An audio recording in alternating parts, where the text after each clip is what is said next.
Welcome into another episode of George in the Jungle. George, I'll go ahead and mute you so you can say what you need to say. But we are coming at you live from the Bearcat Journal YouTube and Twitch channels. The show, as always, brought to you by Remington Tavern. Remington Tavern is located at 8892 Glendale Milford Road, 45140, where you have daily happy hour from 3 to 7 p.m., $5 bourbon whiskey Wednesdays, bottle cap bonanza Thursdays from 7 to 9 p.m., and Remington Tavern can be found on Instagram at RemyTav Cincy. That's REMITAV Cincy with the Y, or you can also follow them on Facebook. With that said, George, it is another Tuesday. No special guest this time, just you and I. So I should actually get to talk this week, but should I apologize for last week? No. It was two old friends catching up, and truthfully, I probably should have just let the two of you do that. No. I need someone to keep me within the boundaries because we were going all over the place. But that's what happens when you catch up with somebody like that. And that was a lot of fun, no doubt about it. A lot of fun. I agree. And if you haven't listened, you can catch last week's episode on the Bearcat Journal YouTube channel. But it was guest. We had Solomon Wilcots on as a special guest to break down the Bengals' current iteration of the team that they've put together for your 2024-25 season. But in any case, sorry, Geoff, in the chat, we are going to lead off with Reds talk because they're the only team currently playing. And so we do have to talk about the Reds because that's the show that we do. Please, no Reds talk, please. No, that's beautiful. I get it. I get it. I so get it. That was painful again tonight. Although it's not over yet. Maybe I should turn this hat on inside out. There's 2 outs. 2 outs, nobody on it, but they're only down 4 now. Well, they are only down 4. Only. The Reds have been on quite a spiral. The last time we actually talked about the Reds is we didn't really get much Reds talk last week. Last time we talked would have been 2 weeks ago. Yeah, I'm looking the 23rd of April. Yeah. So since the 23rd of April, the Reds they beat the Phillies on the 23rd and the 24th. They lost to the Phillies on the 25th and ended up tying that series. They lose to the Rangers. They beat the Rangers, lose to the Rangers on the 28th, and lose that series 2-1. They beat the Padres. They lose to the Padres, and they lose to the Padres again, lose that series 2-1.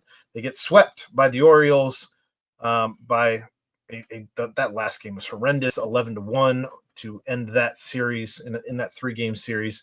And then tonight they are losing again. It's been a rough go of it for your Cincinnati Reds. Yeah, this will be 9 of 11 games they've lost. So since we last talked Reds, maybe it's good we're talking Reds. Maybe we can get them out of the funk because the last time we talked about them, they haven't done anything since. It can't get worse, right? So yeah, we were even talking about the fact that, I think last week when we had Solomon Wilcots, that Lodolo and Ellie had been hot, and we were hoping that continued, and it's been really bad since then. Yeah, Ellie's going through it again, but the whole team's going through it. I was going to say he's the only one hitting. Right.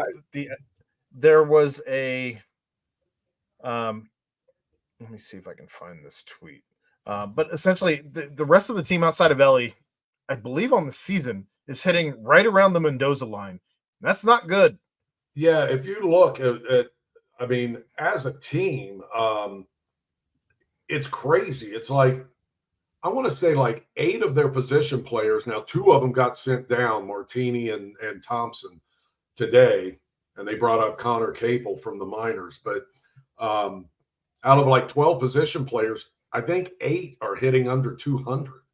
Like they've got like 4 players hitting 200 or above. Tyler Stevenson was right there, right around 200. And and you dive deep into it. Dead last in the National League in batting average, next to the last in on-base percentage. So, yeah, this isn't just a thing where 1 or 2 guys are slumping. They are slumping as a team.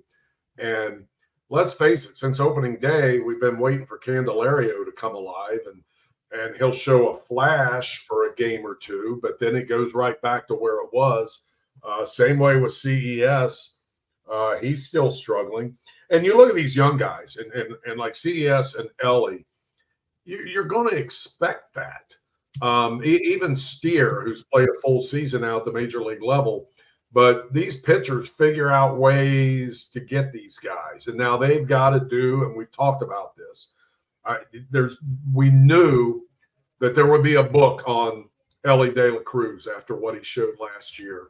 And pitchers are going to learn how to throw to him, how to work him, how to set him up. And that's kind of what they're doing right now. But he'll be able to adjust back. And he's got otherworldly talent where I'm not worried that this is any long-term thing with him. It may take a little while to break out and become a full-time consistent hitter. But that ability is there, no doubt, no question. Not worried about that. I think Steer's the same way. CES, we don't know for sure yet. I thought when he came up last year, he looked like a professional hitter, seemed to have a good idea of what to swing at, what not to swing at. But they learn how to work these guys. And now he's going to have to make the adjustment back. It just sucks for the Reds that everyone's going through it at the same time. And again, it's not just these young guys. Everybody is slumping on this team. It's good to get TJ Friedel back today. I don't know what he did tonight. Last I saw, he was 0 for 3. But just that will help balance that lineup a little more. Gives you a night in, night out leadoff hitter who I strongly believe in that guy in that leadoff role. And also, it settles your outfield where you've got an everyday center fielder who's, in my opinion, one of the best out there right now. I think he plays a damn good defensive outfield. So it's good to get him back. But I don't know what you do 0 for 4. You're going through these things. What's that? 0 for 4 on the night. 0 for 4 on the night with a strikeout. Yeah. So, but it's good to get him back and get him in the lineup, get him at the top, and he'll get it going. But why do teams go through this? I don't know, but they do. But it's been a terrible offensive stretch for them.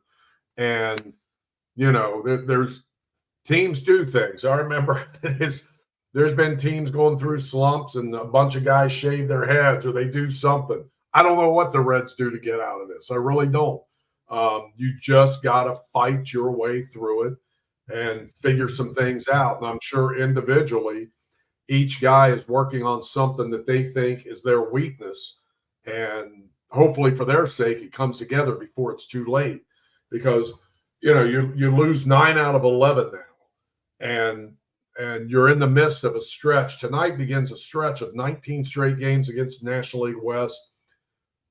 That's not daunting. Those teams aren't tearing it up. However, 7 of those games are against the Dodgers, who are 24-13 right now. 7 of those 19. That's a damn good team that they're going to see 7 times out of what is now the next 18 games.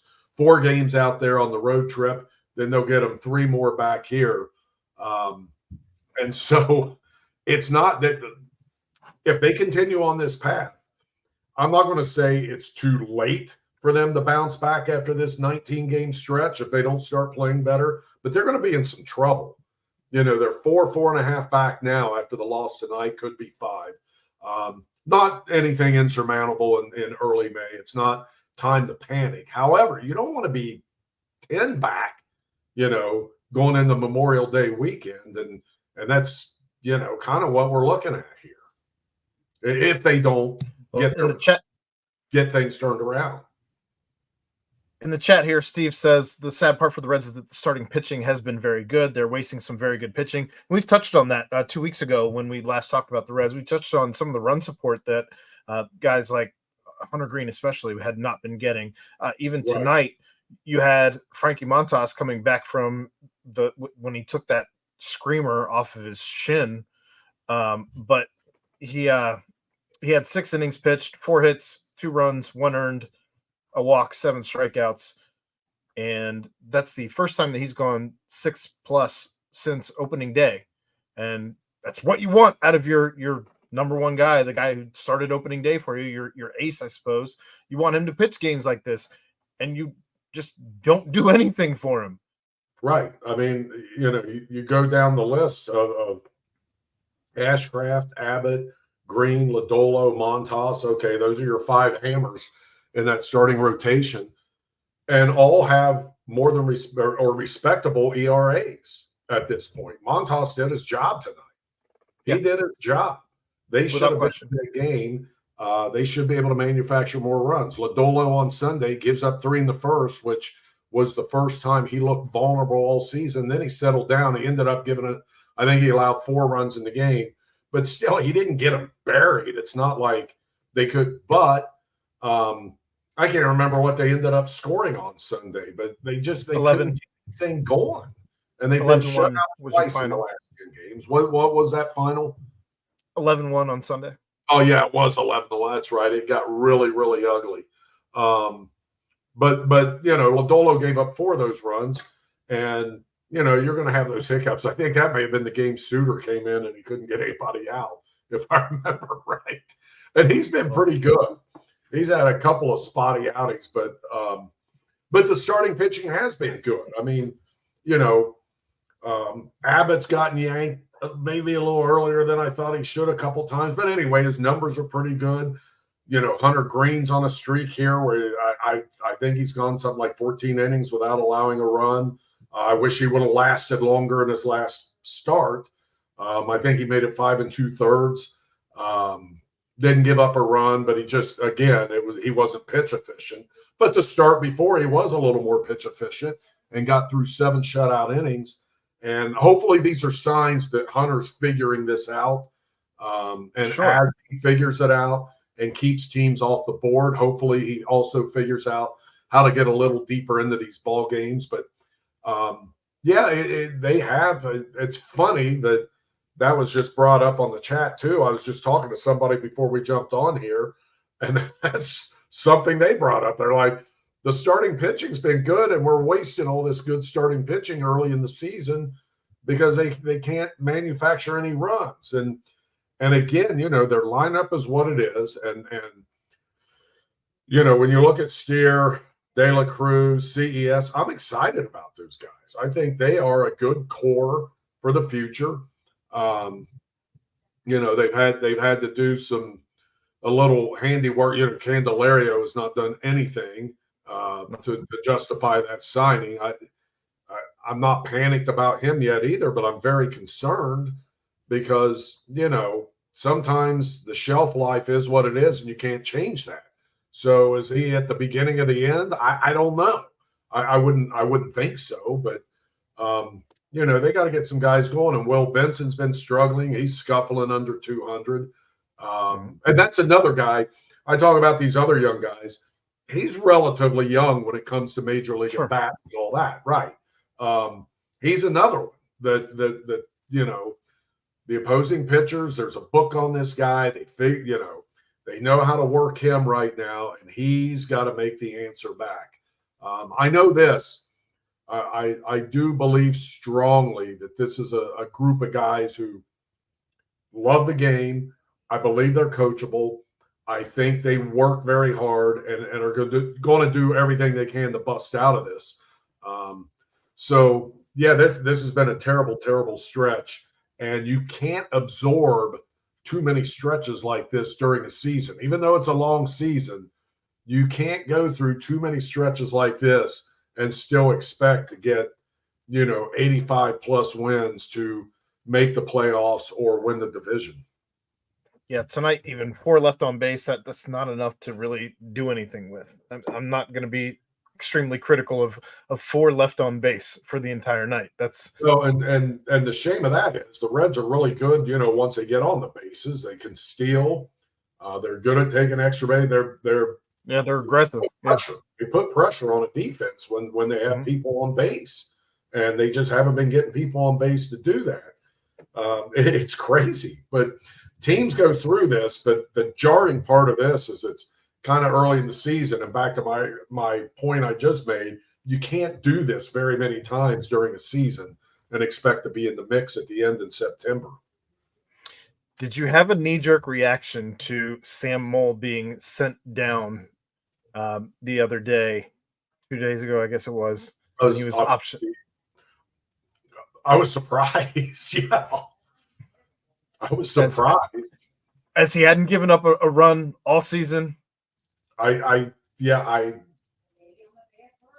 don't have an answer for that one. I really don't. I was surprised.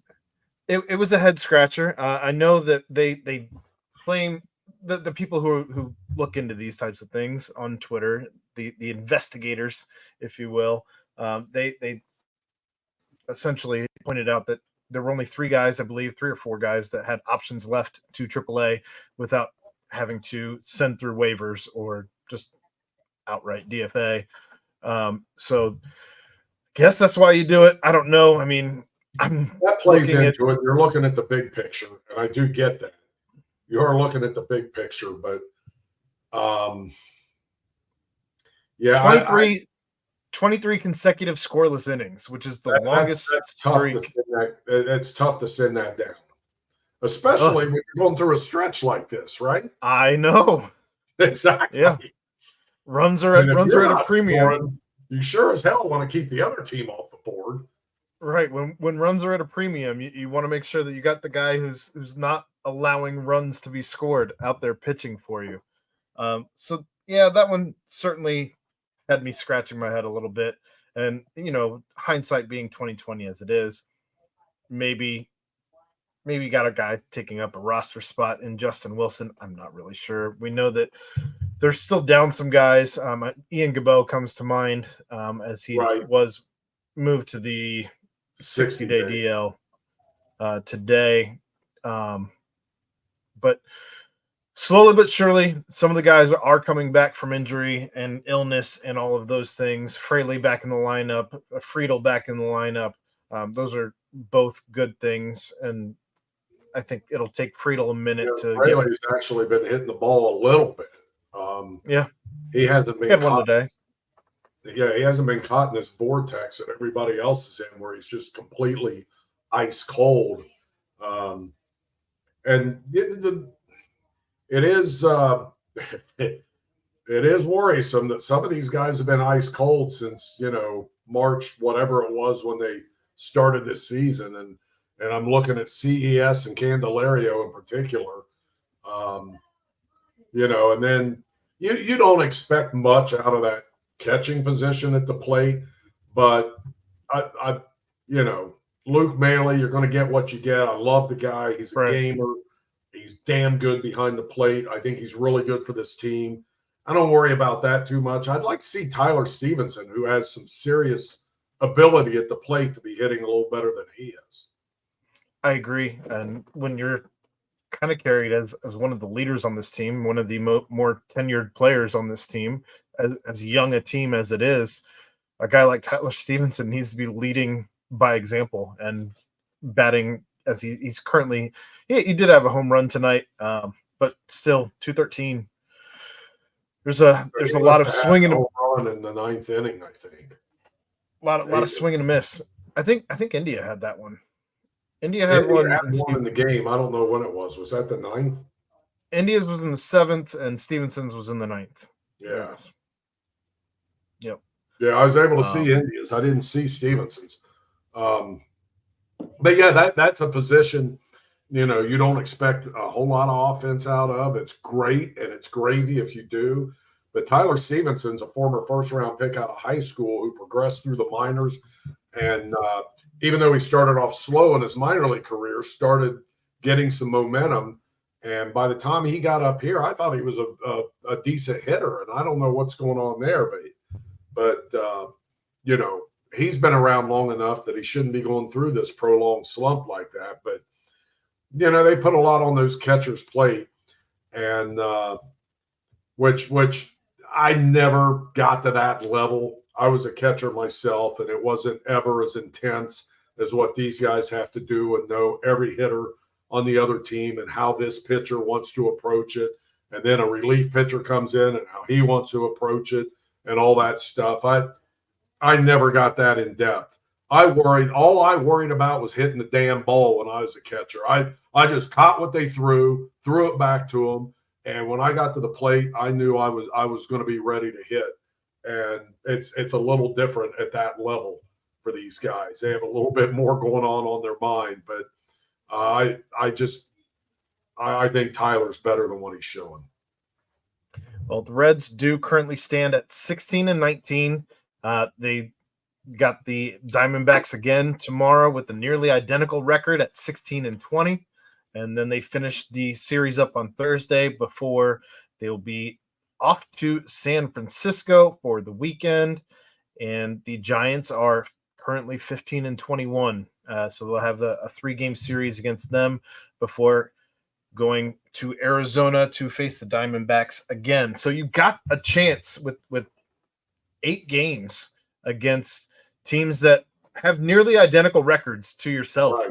And I feel like if you're going to get right, this is some of those series where you should be able to try and get right. Yeah, you should be able to. I am concerned about 7 of those next 18 being against the Dodgers, but who knows? You know how that is. You just can't predict this stuff with baseball. It's so crazy. It is. It's actually volatile. But yeah, you're right. Logic would say that that's how it should play out. And it's funny to see those former Reds on the Diamondbacks too. And Tucker Barnhart comes up, Kevin Newman. It's like what? Eugenio Suarez. Yeah, it's crazy. It's crazy. And Tucker and Kevin Newman, I believe, scored 3 of the 6 runs between the two of them. Yeah, Tucker was on every time I looked up. He was on base. Yeah, they scored 3 of the runs. Unreal. They had 3 hits between the 2 of them, and I think Cincinnati ended up with 3 hits. So yeah. And so what was the other hit? I'm trying to remember. It was Fraley, right? I think it was Fraley. Yeah, Fraley had that little blooper into left field. So they had 2 home runs tonight. So now in the past 8 days or whatever it's been, they've got, so with the 2 home runs tonight, that's 7 extra base hits in those games. That's mind-boggling to me. Well, that means tonight they improved. Yeah, they did.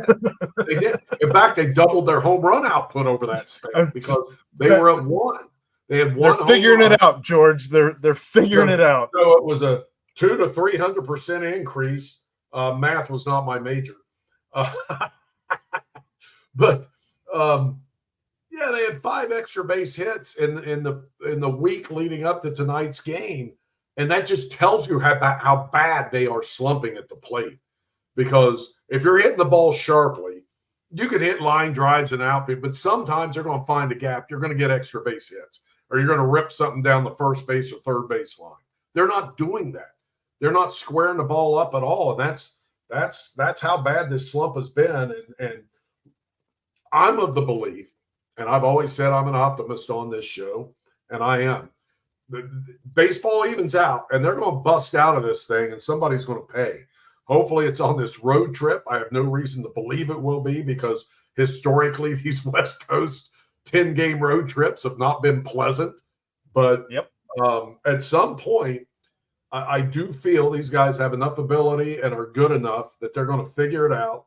And, you know, when they come in bunches, it'll be a lot easier on this team if they can maintain the starting pitching they've been getting. That's how many times have we seen that in baseball, especially with the Reds, where you waste the pitching because you can't hit, then the hitting comes around, they won't be able to get anybody out. Yeah, That's the nature of the game, man. I'd imagine between Arizona, San Francisco, they're probably looking at the Reds and the games that they have against them here in the next week or so, and they're also licking their chops the same as the Reds are hoping to get right. So you got to be. I don't know when a team's slumping like this, man. And then you go back, are the guys calling the shots? David Bell and those, are they punching the right buttons? Right now, I don't know what button he could push, but they. I don't know what David's doing behind closed doors.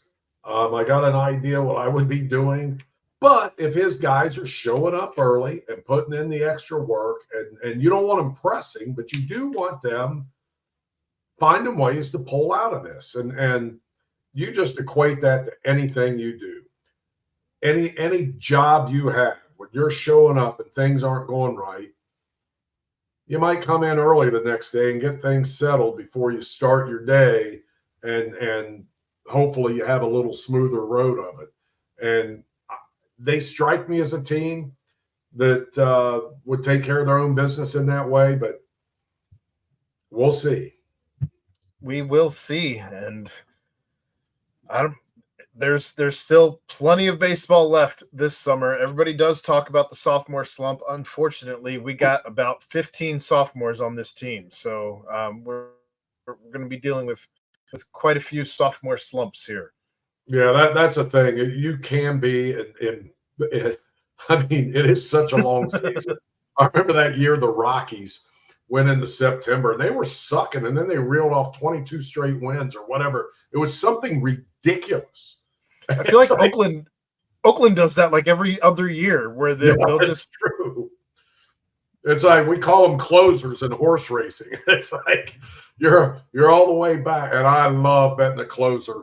I didn't in the Derby apparently, but yeah, you just kind of wait, and then when it's time to go, you go, and you got enough speed left to get past them.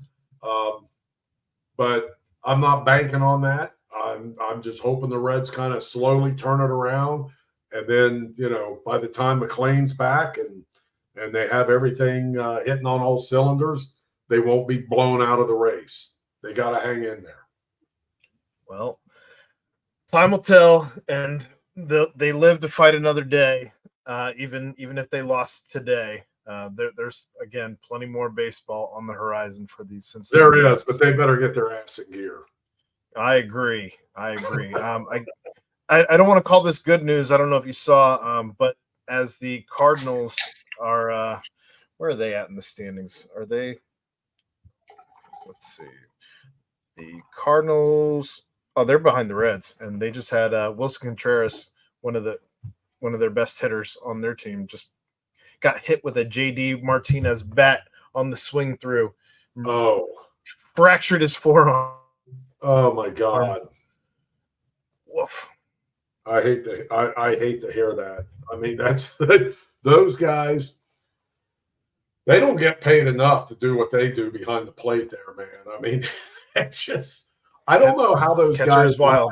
I don't know how any of them last an entire season, and most of them don't. They get nicked up at some point where they at least have to go on the 10-day IL.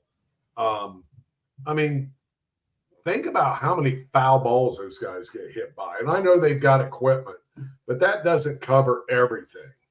I mean, there's guys.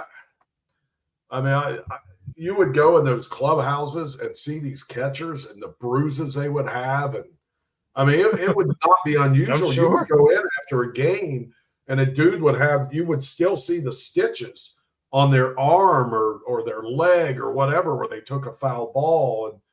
And, it's brutal back there. It is brutal. But I mean, you got to love the game to do that. But every one of those damn catchers loves the game because they're right in the middle of everything. They're talking to the umpire. They're talking to the batter. They're dealing with the pitcher. They're, working with the infield. It is so much fun to be a catcher. You are like the nerve center, the whole deal. And it is, I loved it. And I did not play at a high level at all. I was high school and beer league and that kind of stuff. And I loved every second of it. And if there's one thing I miss about my youth, it's playing that position in baseball. That was so much fun. Well, the Reds are 4.5 out, and we'll see if they can get right this next week. I almost miss that as much as running around on Friday and Saturday nights. It sounds about right, except you still run around on Fridays and Saturday nights. Yeah. Now I'm in bed by 11 or 10. I've texted you on I've that's because you're inebriated. I've texted you on a Friday or Saturday night. Hey. Yeah, you're right. I'm just kidding. Oh no, you're fine. It's probably not a secret at this point. And maybe not every Friday or Saturday. No. Switching gears, the Bengals, they have some updates going on at the stadium, and they have new club seats to be installed by early June. They have the plaza entrance at Gate D that is going to be expanded. That should be done here this summer. The new field is expected to be finished this summer as well. But and then they're putting in a bunch of new TVs. I believe they're going to have 1,600 TVs throughout the stadium that will all be, I guess currently they have to do stuff with a remote and change channels manually with a remote per TV, and they're finally going to be on a network. So welcome to I have no idea. I'm surprised they still don't have television with tubes in them, and you just got to turn it with turn the knob, fix the rabbit ears to catch the signal. I mean, I don't mean to be gruff, but the way that stadium has been not updated, okay, just allowed to sit, and I blame the Bengals for some of this, and they'll probably come at me for it, but you kind of got to be a little more on the cutting edge and not always expect the county to do everything. And maybe this is part of it, and I will shut up after saying that and hope this is like turning a new page, because look, the NFL is printing money. Everybody knows that, right? Every team's making money before they kick off the first ball of the season. They're guaranteed money. So a lot of it. Yeah, a lot of money. So kind of sink some of that back into your so-called infrastructure of the stadium and fan amenities, and don't expect those Hamilton County commissioners to always be opening up the purse and saying, grab whatever you need. I'm sorry, taxpayers are strapped. They are tapped out. They are done. And if they, I wonder what's going to happen with this. I'm sure they'll figure it out and they'll navigate it. And I'm not sitting here saying the Bengals are leaving town and this, because I think every municipality is like that. I'm wondering where you will go. Kansas City just turned down a deal. The taxpayers there.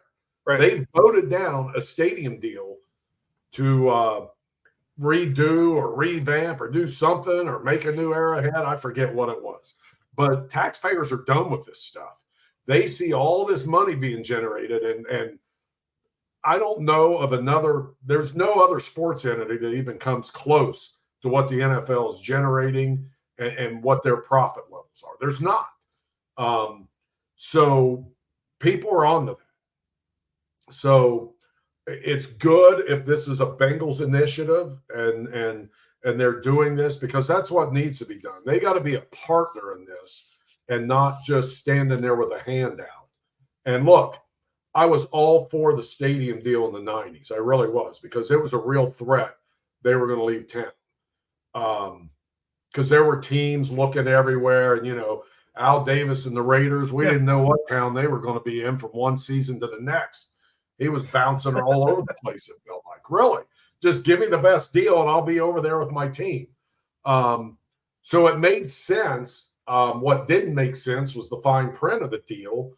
And what also doesn't make sense is the taxpayers of Hamilton County never really got their rollback and all that on the property taxes for paying the sales tax. But and I think the Bengals understand this. I really do. I think they're on board with it and get it, and that's why I think it will be done without any threats of them actually leaving. But it's good to hear that they're doing these improvements, and hopefully they're shelling out some of those NFL bucks to make it happen. Because after that rant, I will say, and the NFL definitely is a driving force in this, but the Bengals and the NFL doing that thing with the high school fields every year and revamping fields and helping with field turf, that's a beautiful thing. That's a great thing for the high school football players in this city, the Pee-wee football player, everybody, the whole community. The Reds do it with their Reds Community Fund and redo fields all the time. And it's great to see the NFL and the Bengals doing that. And I think the Bengals get it. I think they've heard the people over the past 10 years, or make that 25 years, complaining about this current stadium deal. So I'm glad they're doing it, but things like this should have been done a long time ago. Well, that all said, they will be updating the field, as I said, and one of the things that came out this week was the conversation around what were they going to put at the 50-yard line of the field. And it ended up that they settled on the large B logo. And I personally believe that that's because they are narcissists at heart and wanted to see that big brown B on the middle of the field, as opposed to the tiger head or the leaping tiger or even a new logo of some sort. Instead, they roll with the old and don't do anything new or exciting or fun, because I don't know anyone that likes the B as the of all the logo choices. Of all the logo choices, I don't know anybody that thinks the B is the best. I would rather than the B, I would rather just have the Bengals helmet out there with the stripes on it, rather than the B, because the background of that B, when Marvin came from Baltimore, and he was the defensive coordinator, became the head coach, they kind of adopted that B. What was the Ravens? They had a B with the damn purple and gold in it. Yeah. And all of a sudden, the Bengals have a B with orange and black in it. And I just feel like it's kind of a rip-off of the Baltimore B. And I don't want to rip off anything from the Ravens other than victories. I would much rather just have the Bengal helmet. Personally, I go back to the old school logo that has never been an official Bengals logo. It was the first logo ever made for the Bengals. Paul Brown commissioned this guy to come up with something when they came up with Cincinnati Bengals. And this guy was like a cartoon artist and came up with that tiger carrying the football with the helmet flying off the head. That is my favorite Bengals logo ever. And you can find it on some of their apparel. They do make shirts, and I've got a couple of them with that logo on them. And I love that thing. I've loved that from day one. Of course, it was the first shirt I ever had when the Bengals hadn't even played a game yet. And when they put out apparel in the stores in Cincinnati, they had this logo on it, big as could be, Cincinnati Bengals, with that running tiger in the middle. There it is. That's him. That's my boy. That's my logo right there. That's what I want in the field. You can put it in a circle. You can do whatever you want. Personally, I would do that whole logo, and then I would have that helmet flying off, and I would have Paul Brown's head on that damn helmet, his face on the helmet. That's what I would do. Well, is that crazy? Yes. Did I go over the edge? But I wore that shirt around Georgetown. When I grew up, I would wear that shirt with that logo on it, and people didn't even know who the Bengals were yet. It was like 1967. I have a throwback T-shirt with that logo on it. I like the logo. I think it's fun. I do too. But on the field, I would much rather see the leaping tiger, especially if they want to call it the jungle. The bee has nothing to do with the jungle outside of the damn stripes, and it's corny. It doesn't say anything about anything. They're putting Bengals in both end zones, so there's no Cincinnati anywhere on the field. You just have Bengals, and the stupid bee. I'd much rather see, again, if you're going to call it the jungle, put the big leaping tiger. I know you have all the green seats, and they actually went into detail this week in an interview about why they went with green over black or orange. Orange, apparently, they were worried about it fading to pink, and because, there's no way that you could have ever gotten the faded seats to go back to the normal color, because we haven't seen 1,000 videos about how to do that. But that's neither here nor there. And black would have been too hot for what they claim to be 95% of the season. Unless you're in the lower portion of the stadium, I've never sat. If you're in the upper bowl, I don't know that I've ever sat down. But well, those yellow seats in Pittsburgh don't seem to fade.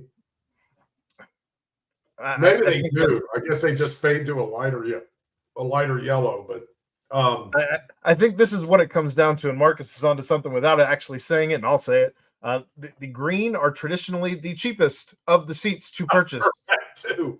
What was their explanation? Was it that it fits in with the surrounding area better? The jungle theme.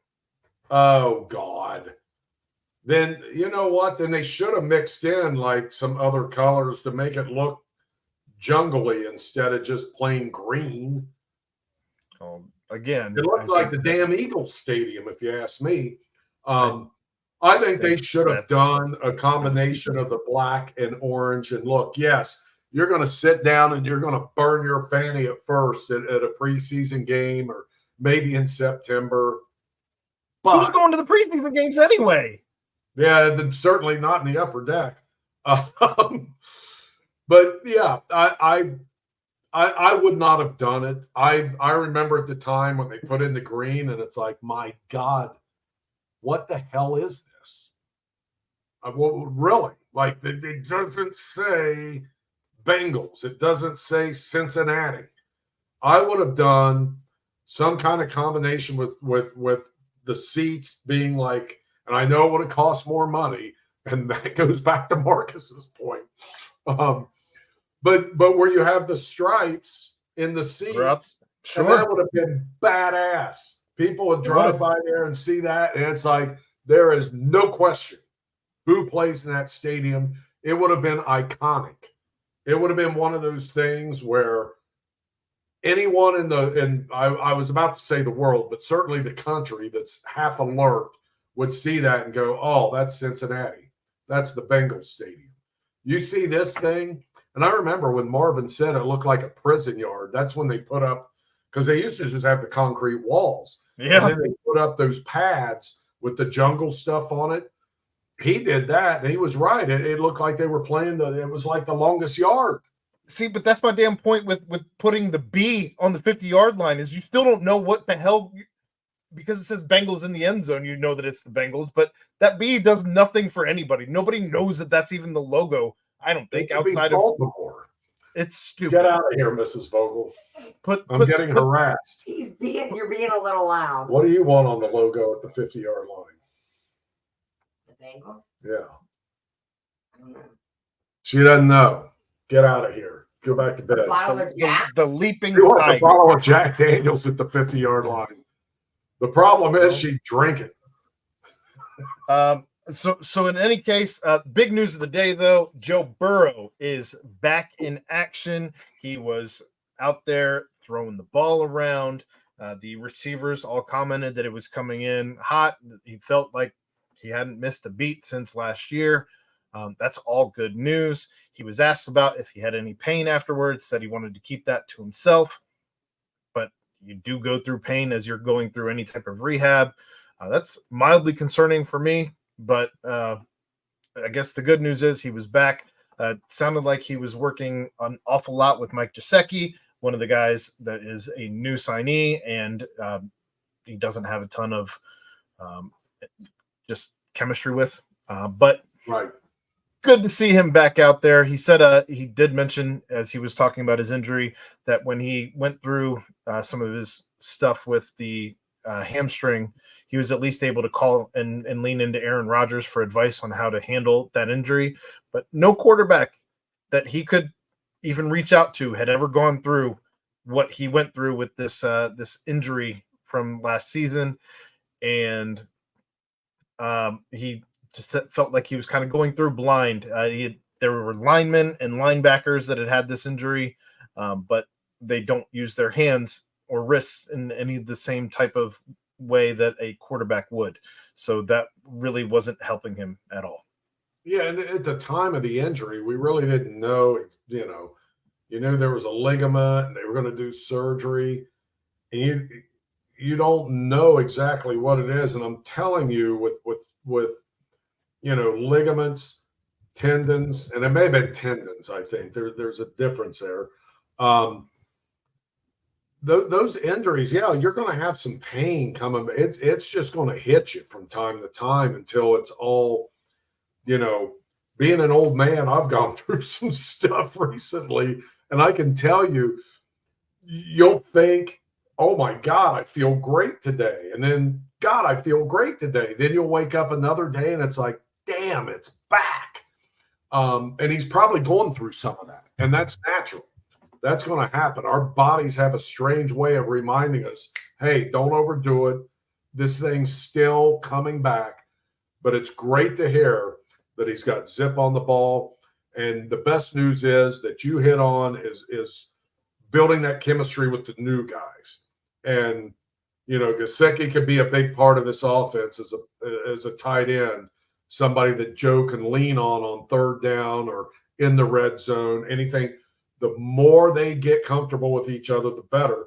And the same way with the rookies coming in. When Jermaine Burton comes in, he wants to be working with Joe Burrow. That's a guy that's going to be throwing to him on Sundays. So it's good that he's back now. You think about it, it's like, oh, it's no big deal as long as he's back for training camp. And possibly that's okay, maybe, but I'd much rather have him back in May doing OTAs and throwing to these guys now and be able to work with them in the summer. And knowing the way Burrow operates, they'll get a lot of reps in between now and when they break in June. And, I think it's big that he's back and throwing the ball. You just on the surface, and I know when I first heard it, Joe's back there, oh, good, okay, the quarterback can throw a ball, that's great. But no, it is for that purpose, for that he is back and able to work with these guys and, pick up where he left off with the other guys, because, they're going to have another guy in that starting lineup, or at least, in the three wides with Tyler Boyd gone. So it's great that whoever that person is, and whether it's, Irwin or Yosibas or whoever, that or the rookie, that he's there now and is going to be able to get some summertime reps with them. And you bring that up, and that was the other news of the day. But the potential reunion between the Bengals is no longer a potential reunion, as Tyler Boyd does sign with the Tennessee Titans. He, of course, reunites with Brian Callahan down there. But we are moving on from there, and next year we may or may not be looking for a receiver to replace T. Higgins. But T. Higgins earlier this season did request a trade, and we haven't got to talk about this here, but Trey Hendrickson also requested a trade a couple weeks ago now. But two guys that I don't see going anywhere. I don't think so either. I don't think the Bengals are interested in moving them. And it's, I'll tell you what I would do. I guess given the way the Bengals are positioned and you've got a quarterback like Joe Burrow, I would do what the Bengals are doing.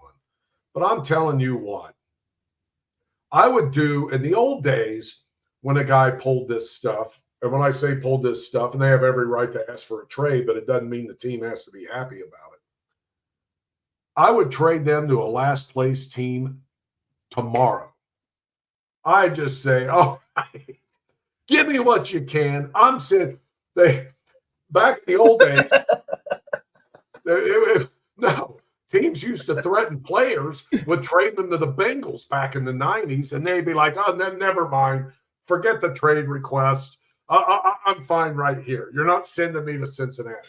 And they called it sending somebody to Siberia. So that's like, look, the Bengals have been good to Trey Hendrickson, right? Really good. They gave him a damn good deal coming out of New Orleans. I think that's the weird thing is they gave him a good deal coming out of New Orleans. They gave him a restructured deal and an extension last offseason, and he's in a situation where we found out on Twitter that he can't even get an extension until he's 12 months into this current extension. They aren't even allowed to renegotiate until he is 12 months into this current extension. So I don't know what he's doing here. And now, like, with his agent and all of that, and of course these talks have died down in the last couple weeks now since this all happened, but he wasn't. The agent was even saying that he would retire if he didn't get his way, and like the guy is a nonstop workhorse. I don't see somebody like that just retiring. No, I don't either. Everything was very strange about all of it. That is very strange. And I don't think Trey's a guy that would be buffaloed by an agent into doing that. It's just posturing, I'm sure. It's just posturing. And it's like, that one bothers me more than the T thing. The T thing's standard business for a guy that gets tagged and he's coming off his first contract, wants his second contract because that's where you get the big guaranteed bucks. I get that. I totally get it. Trey, I don't get it as much. It's kind of, but I think he's a good dude. And I think when it's time to put on the helmet and play for real, you're going to get the same production out of him. And he's been a damn good player for the Bengals. There is no doubt about it. He's been great for them. And hopefully they can work that out. And and Zach's so good at massaging this stuff and getting these guys right. And I think he'll be able to do that again. And I hate to see them both do that. I get it. It's business. Maybe, players aren't always treated fairly. We know that. But these two have been treated pretty fairly by this organization. And, T's going to make what, $21 million? I think Trey is too. I mean, that's not chump change. Trey's at 16, I believe. Okay. But still. I know. But Trey's going to get a big deal again after this season if he's somewhat productive, and I think he will be. I mean, he has shown no signs of slowing down. He's relentless. I don't think we're at that point yet where we have to worry about him slowing down. And I will give the Bengals credit for this. They have played these situations pretty darn well over the last 10 years or 5 years. They've done a good job of longer than that gauging this. Go back to Carson Palmer and the way they handled Carson Palmer. I mean, unless you think that oh my God, that thing was nightmare. Well, unless you think that that Oakland had a coach out there that was sent in as a Trojan horse for this trade. I smelled a hell of a rat on that one, and I'm disappointed in myself when I look back that I didn't go further into it. But so Carson Palmer, at the end of every season, when it was the day after the last loss, and you go down to the locker room and the guys are cleaning out their locker, every year Carson would stand there and hold court and talk about the season. Well, that year, which I believe was 2010, which was a disaster of a season for the Bengals, and we're down there as usual day, and you expect Carson's going to be at his locker and he's going to do his whole synopsis of the season. Well, I come walking out of this office where the press room was and the PR people are in there. And I look and I swear I saw Carson darting out the back door of the locker room and heading straight to the gate to get out of the damn stadium and leave. And so I turn around and I talk to the PR guys. And I'm like, I think that was Carson just left. And they're like, are you kidding? Da-da-da. And they look, I go, there's something going on. I go, that's weird. That is weird that he would duck us, because there were some bad seasons for him to answer for. And he would stand there and he was ghosting us, gone. And so, but they assured, they're like, no, I don't think there's anything sinister there. There's, no, it's a, and then 2 weeks later, bam, out comes that report from his agent. He's requesting a trade. And it was true. And he stuck to it. And, that was kind of a two-way street. I understood some of Carson's frustration. That was that year they foisted that whole and I love Chad, but you had the Chad and Terrell Owens thing, Terrell Owens, that whole thing, and it was a SHIT show the entire year. It just was. It just was. There was and the season sucked. They were terrible. And so that's one of my big disappointments, being a reporter, and I smelled that rat and I saw it and I'm like, there's something going on here. And then I was never able to follow up, and they're assuring me, oh no, there's nothing sinister. And it's like, damn, son, you're older than that. You should have known better. But yeah, the Carson thing got ugly, and they played it out, and they played it right, to be honest. That's the point I was making. Was just that I think it goes further back than 5 or 10 years, is that when they've been faced with these situations, more often than not, they've gotten it right. Even when I talked about the Siberia thing, that goes back to Paul Brown. That was his philosophy. You want to trade? You want out of here? I'm going to trade you to the last place team.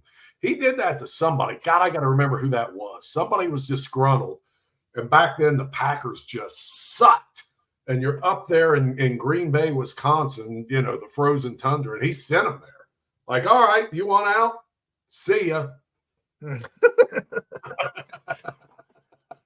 Well, it'll be interesting to see how that all plays out. I know Joe did say today that this team is better with both T and Trey, and I think he's right. I don't think at this point in time there's nothing that you can get back in a trade for either of those guys that's going to improve you for this season. And if you're truly trying to win a Super Bowl this season, then both those guys need to be on this roster and playing for your Cincinnati Bengals. But if you're building for the future, that's, I guess, the only place that a case can be made at this point in time. So yeah, but their future is now. They got a franchise quarterback that's damn good. You keep him upright. I'm interested to see how the running game is this year, but I think it'll be fine. But let's face it, their bread and butter is Joe Burrow throwing that ball around. And as long as you got Joe Burrow, Jamar Chase, T. Higgins, a competent third receiver, frickin', Gesicki running at tight end. I mean, and, hopefully that line will be the line we think it can be. It's weird. The last couple of years, it seems like the offensive line has gotten off to such a slow start. I don't know what you do. Do you play these guys more in the preseason and just make sure they're freaking battle? I don't know that that's it, but I could make a case for it based on what I've seen recently. I think that you could do that with anybody not named Trent Brown, who hasn't played but one full season in the last 6 years, if I'm not mistaken. So I think that would be the one that I'd be probably the most hesitant to do anything like that with. But for the most part, I mean, you're returning. Before you throw that first round pick out there and get him some seasoning. Yes. You also have you pretty much have the entire line returning and nobody coming off of a season-ending injury that I can recall. So I think that that's a little bit different as well than what you had the season prior, as you had Karras going down and you had Kappa going down, and I mean everybody, it seemed like, was hurting at the end of the season, which that's Right. NFL football for you. So, especially in those pretty soon trenches. they'll have 18 regular season games, but that's where it's going. I know. We won't get into that on this show. That all said, real quick here, the Bearcats baseball did win another series. Friend of the show here, Jordan Bishop, was on with us last night on the BBP. Another fun conversation. The guy is just a sharpshooter, straight shooter, and he's a fun ball to talk to. Yeah, I like that guy. He's fun. So make sure you check that out. Their game against Indiana today was canceled. Probably everybody wins when you don't have to play at Indiana. But they do travel to BYU Thursday, Friday, and Saturday. If they can win another series, that'll be 4 conference series in a row, George, and that'll be huge for this team.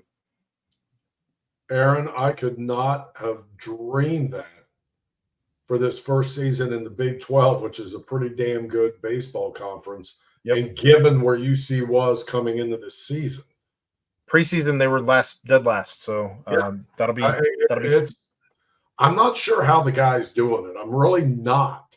And I've been to some games, and oh my God, I love my tickets. But I don't want to.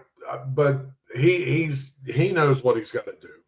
They got to shore up that pitching, but somehow, and I mean, this dude will go out there and change pitchers every inning if he has to. He's not afraid to do that. And unfortunately for him, he has to. But I'm interested to see. It's brilliant.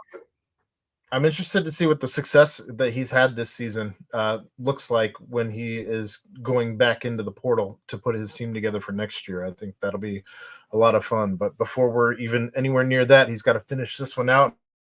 And he's got an opportunity to do that against BYU, and then Oklahoma will be the last home weekend series on the 16th, 17th, and 18th. So we'll come down the home stretch there. For 2 of those. FC Cincinnati wins a game, 1-0. I again stayed away from betting them, and I'm apparently not allowed to bet them anymore because I was tired of losing on them, and I have not bet on them since they have strung this together, and it's hurting me every time I see that score. And you could never. I mean, the only goal was scored 17 seconds into the contest. And then what a boring game. Get the red card, and they're down a man, and Cincinnati can't score again, and that's concerning. In fact, I think the coach was beside himself after that one. But second place, 3 points behind Miami, and Miami's played an extra game. And they got Columbus coming up this week in Columbus on Saturday night, which, that's always big. But they've got to start scoring goals, or it's just not going to happen.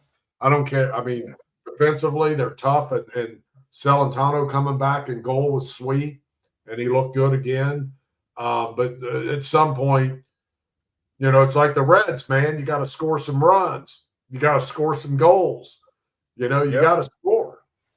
And Cincinnati won the Shield last year. Columbus won the Cup last year. So we'll see. We'll see. Just another chapter in Hell is Real coming up. And Columbus was scoring goals in gobs last year, and I don't want to say it makes me ill, but it kind of does. I hated to see them lose to them last year. Outside of that, I don't have anything unless you got anything else high school related. No, baseball season wrapping up. They'll be into the playoffs soon.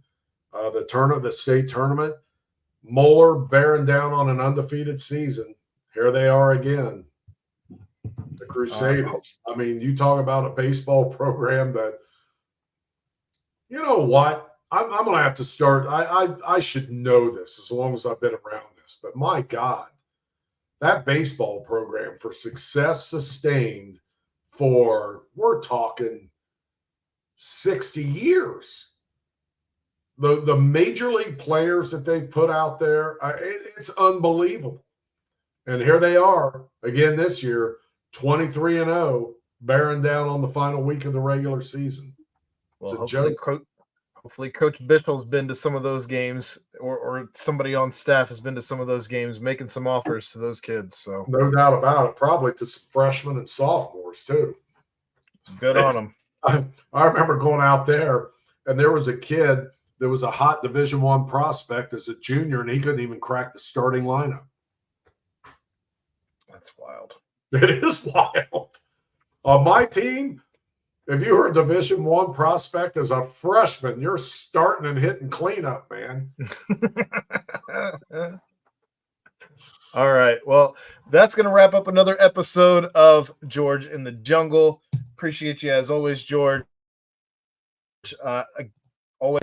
As always, we thank Remington Tavern for sponsoring this one. They can be found at 8892 Glendale Milford Road, 45140, where they have daily happy hour from 3 to 7 p.m., $5 bourbon whiskey Wednesdays, bottle cap bonanza Thursdays from 7 to 9. Find them on Instagram at RemyTavCincy, or follow them on Facebook. But with that said, we will see you back here, same time, same place, Tuesday at 9 next week. But for George Vogel, I'm Aaron Smith. We're out of here. Thank you, Aaron.